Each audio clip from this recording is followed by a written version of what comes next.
কিরে বাজান, তুই অসময় বাড়িতে? ওরা আবার আমার ষড়যন্ত্র কইরা ফাঁসিয়ে দিল আব্বা। আমি পারলাম না। কিন্তু চৌধুরী ম্যাডাম তোর মা হয়েও তোরে ভুল বুঝলো। মায়ের কোনো দোষ নেই আব্বা।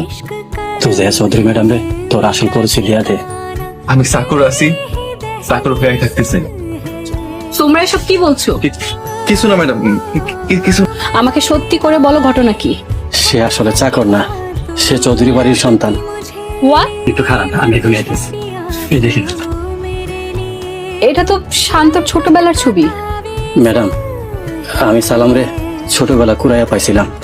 আমি যখন আপনার বাড়িতে এই সালামের ছোটবেলার ছবি দেখছি, তখনই বুঝতে পারছি সালাম চৌধুরী বংশের পোলা শান্ত। তুমি ছোটবেলায় আমার কাঁধে একটা চামচ দিয়ে বাড়ি মারছিলা, এই যে দেখো। তুমি আমাকে মাফ করে দিও।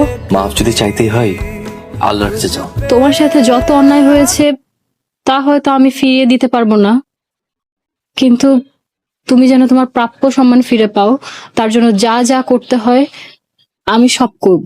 চলো ঘরে ভাত খাই।